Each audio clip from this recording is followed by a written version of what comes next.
Quality of education impacts economic development of a country. Let's see what does research say and what are different variables involved in determining economic growth of a country.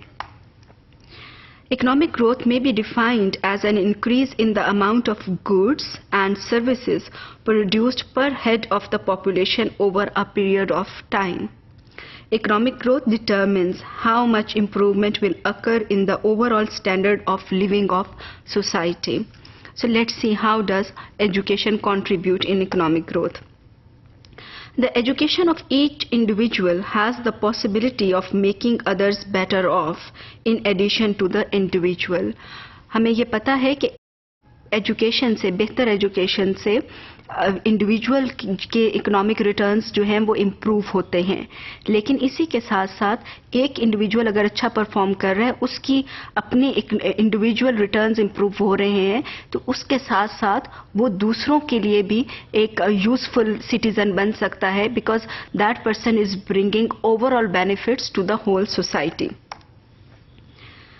The relationship, quality and economic growth. A more educated society may lead to high rates of invention, may make everybody more productive and may lead to more rapid introduction of new technologies.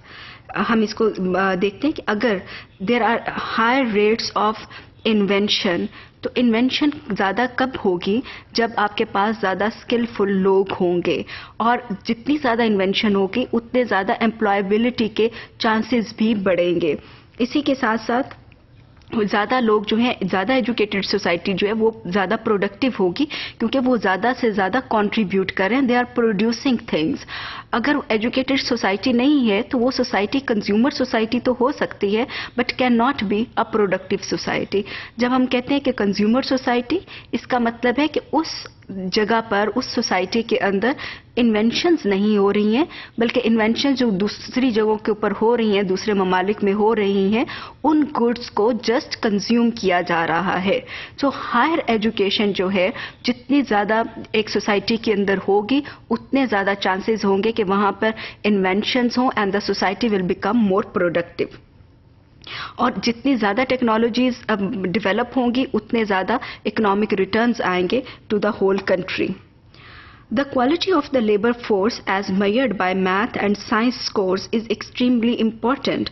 One standard deviation difference on test performance is related to 1% difference in annual growth rates of GDP per capita. तो अगर एक society के जो students हैं, they are performing above the average students, यानी कि एक standard deviation से ज़्यादा की उनकी परफॉर्मेंस आ रही है, तो ओवरऑल उस मुल्क का जो जीडीपी है, इट विल ग्रो 1%. देखने को ये 1% बहुत छोटा डिफरेंशियल लग रहा है. This quality effect, while possibly sounding small, is actually very large and significant. क्योंकि 1% हमें देखने में छोटा ज़रूर लगता है, लेकिन अगर आप इसको ओवरऑल देखें तो ये 1% एक्चुअली कंपाउंड होता चला जाता है. तो 1% increase becomes a big increase in terms of economic growth.